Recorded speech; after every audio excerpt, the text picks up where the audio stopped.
Hi everyone and welcome back to my channel. Oh, it's so nice to talk to you and to be able to help you with the information that you might be looking for on how you can be here as an au pair or what to expect as an au pair. And y'all know I've been here for 7 months now. I'm an au pair in Netherlands. Let me see. I don't want to mention my exact location, but I'm currently in Amsterdam. Yeah. So, by the way, I did my own braids, something that I had to learn to do it by myself. And I'm so happy. You're gonna have to learn this when you come here because no way you're going to pay for a salon like 10,000 Kenya shillings. No way. But if you have money, you can do it anyway. So, for me, I don't have money, so I have to teach myself how to do them, or else I'll be broke. So, guys, ladies and gentlemen, so what I would really like to say is that I want to answer your question in a very honest way so that I can help you with the information that you might be looking. Being an au pair is not an easy job. Au pair, it's where you have to work with the kids, and you need to have like a lot of patience to handle the kids and to be able to deal with the kids. So step one of being an au pair is finding a family, a host family. No, that's not actually the step one. The step one about, oh, my back is killing me, so I have to put something behind me. I have back aches. So what I'm gonna tell you is that step one is getting your passport. Do your passport application before you decided to register so that you can find a host family. So just be with your things ready, like be ready with everything so that when you find a host family, you don't have to tell them that I am not prepared, I don't have the right documents, and I don't, when they ask you, because I think when you register, for example, with Nina Care or Nani Nina, they do ask you if you have a passport. So don't lie, tell the truth, and be with your passport ready. The next thing you're gonna do is that you're gonna search for a host family. You can do it on Facebook. There is a lot of families there, especially the families in Netherlands. They are there on Facebook searching for au pairs. And for example, if you have your things ready, it's easy for you to get a family, and you need to be prepared with everything. So when you can use Facebook to search for a host family, you can use aupair.com, you can use aupairworld.com, and then you can use as well the Nani Nina, because for example, when you register with Nani Nina, they have like host families there on your website or wherever, and they said the au pair, though they said the host family to you, and if you match, then you go ahead with the process. They actually are the one who helped me with my second family, the one I'm with them now, and they are the one who got me this family. That it has been really amazing journey for me, and I'm loving the experience. I'm getting to enjoy my stay as an au pair a lot. So the next thing you're gonna do is make sure you have your birth certificate. Make sure your birth certificate it's ready and it's legalized, because if you come here with your birth certificate and it's not legalized, that means that you have to take it. I did with mine. I still haven't received my birth certificate yet because it had to go back to Kenya to get legalized.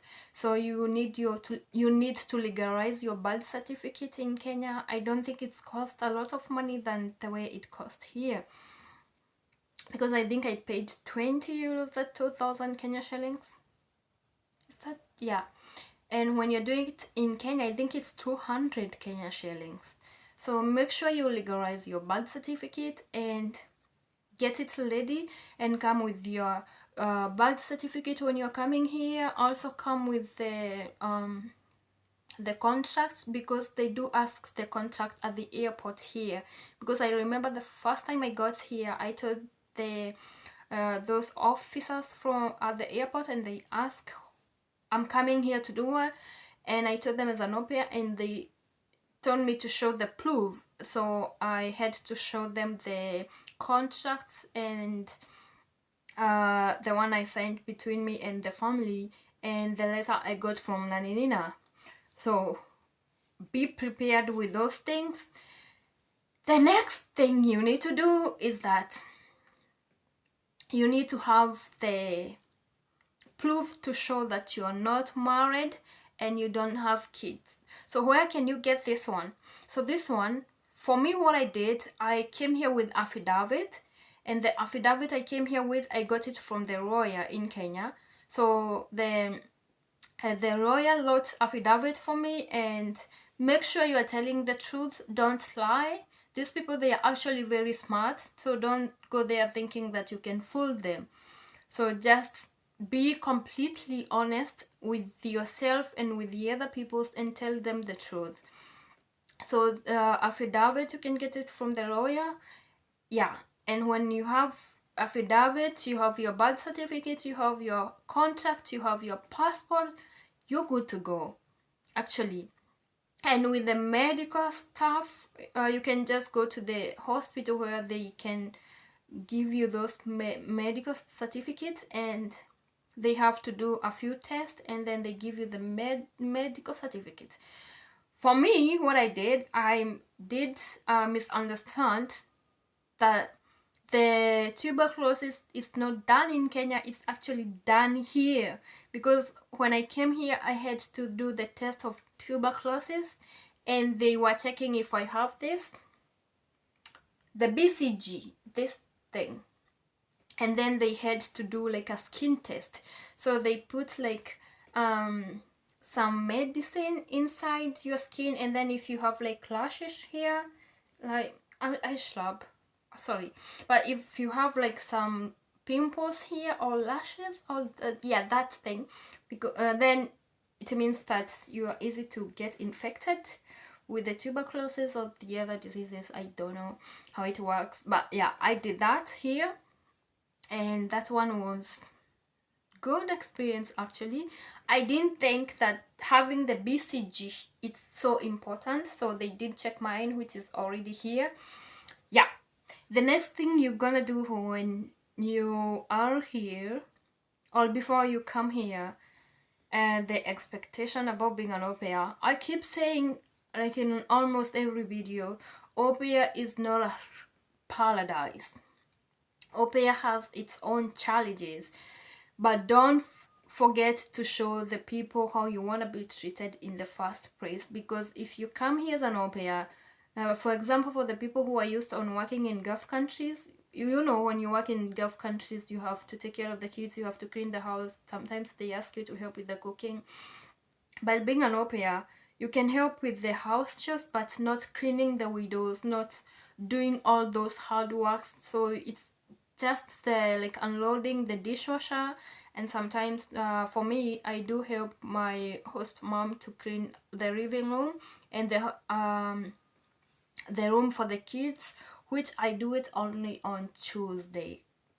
So keep that information in mind. Don't come here to show people, oh, I want to scrub the tables, I wanna scrub the windows, I wanna clean everywhere in the house.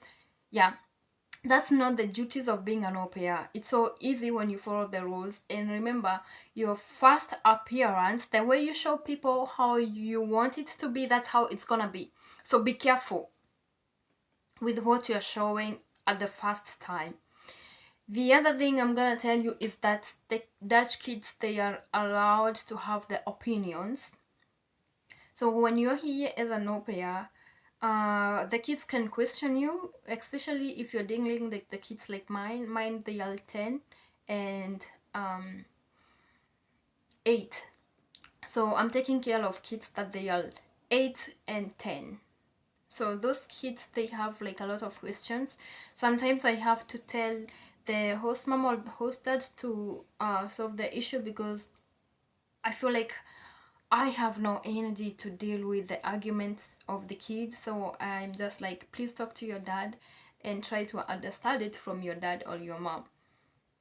it's not gonna be easy, like I said. So it will not be easy. And with the host family, and when you're here, try to make friends, and don't forget to talk to people when you're facing some problems, because if you don't talk to people, that means you're gonna end up really bad. For example, there was a girl who was here and she was later taken back to Kenya because she didn't talk to people until the last minute. She found herself in Kenya. So you are here to enjoy the experience. No one here is allowed to tell you that you should go home. So stay with your family, respect them, and if they tell you you are not a good match for us, tell them you have the right to stay with them at least for 4 weeks so that you can find a family. And if you haven't found a family, then that time you can go back to Kenya because you have no other choice. Because if you read the contract very well, everything is written there, like the about the contract, about if the aupair or the host family, they want to terminate the contract, there is some rules that need to be followed for you to do that. So read the rules, be careful, and respect each other, respect your host family, respect their house, respect the rules. If they give you curfew, do what is really necessary, and it's gonna be so easy for you. So au pair, it can be an amazing experience and it can be a nightmare for some people. And what I can tell you is that it's all about learning. It's all about getting to know people. It's all about exploring. It's all about having patience with the kids. So the other thing I would like to tell you is that if you feel like you're about to give up searching for the host family, don't give up. Keep pushing, keep writing those messages. Write once, write twice, send them messages, talk to them. And when you find the host family, make sure that you have everything in order. Because, for example, when everything was in order for me, it took like 2 weeks and I was here. So to answer my question from Instagram, so I'm gonna say that there was someone who asked me if you can learn a different language when you're here. Yes, you can. You can do it by yourself, but no, the host family are not going to pay for it for you. If you want to learn German, you can find a way for you to learn it. And yeah, so the only thing I learned from I think it's like obligated, it was Dutch, which I was doing it with the classes from agency, and they have like Dutch and they have English. So they teach them online like every Thursday and Wednesday. So someone else asked me if you must know how to speak Dutch for you to be an au pair here. No, it's not. Like, if you want to learn Dutch, you can do it, and so that it will be easier for you to communicate with the kids, because most of the kids, they don't speak English, they speak Dutch. So if you want to learn how to speak Dutch, but it's not like a requirement, it's not a must. So the other thing I want to say is that someone asked me, when you're an au pair here, are you allowed to go out more often? So you can go out, but you can go during your off days. For example, I have my off days from Saturday allowed to until Monday. So that's time I can go out. For example, if I have places I can go, I can leave here on Saturday evening, and then I can, or afternoon, Saturday afternoon, and then I can be here by Monday. That I don't have curfew, so for me, I just come the time I want. But trust me, I don't like going out because it's so cold here. Like, it's really cold. The other day I went out and I came here in the morning. I was actually sick in the next day because I caught cold, because it's really cold. If you know Netherlands, you know it's so cold here, and compared to where we come from, Kenya, you get sick really quickly. The other thing I want to remind you is that this weather is not favoring, it's not working really good with our skin. Okay, mine now, it's becoming better, but if you have watched my previous video, I was dealing with some skin problems, and I was getting like really big pimples, and some other time I had like black spots. So you need like vitamins, vitamin D, and make sure you have vitamin D because we don't have sun here a lot. So if you can get them in Kenya, I think that will be easier for you, but you can still get them here. The other thing I am lacking is vitamin B12. So make sure you have those vitamins and vitamin A so that you can be able to protect your own skin. Because we are not used to this weather, so you get sick quickly. And it's, guys, follow the light rules, do what is good for you, do what feels right for you, and keep going. Don't give up, keep pushing, and keep sending those messages to the host families. Ask me the questions that you have. Remember, my Instagram is at Mary Shiko. Mary, like Mary. I will leave the link here, or I will put my Instagram around here or here so that you can be able to see my Instagram. You can ask me any questions that you might have. And to the girls that have already succeeded to be here, I'm so happy for you. Keep going. And when you come here, don't let it be the end of you traveling. If you like traveling, be open-minded, be open to learn some other languages, and be open to get to meet more people. Don't just allow yourself with the other Kenyans. I'm not saying that being around other Kenyans is bad thing. It's not a bad thing, but also be open with the people who you don't communicate the same language. It's so easier for you to be able to learn a lot of things. So I want to wish you all the best with you searching the host family, and I want to tell you that everything takes time sometimes, but it doesn't mean that it will not happen. So be open, and the key is travel, have fun, meet people, and get to know people. Yeah, something like that. And don't let someone put you down for what you believe is right for you. Otherwise, thank you so much for watching, and don't forget to subscribe for more information. It will be coming, or there will be coming more information, and you get to. Also, before I end the video, for the guys who are asking me if you can be an au pair, yeah, you can be an au pair here. It doesn't matter if you are a girl or if you are a guy. Just don't be below the age of 25, and you can be an au pair. Take chances. All the best, and I hope you enjoy the video. Thank you so much for being there. Bye.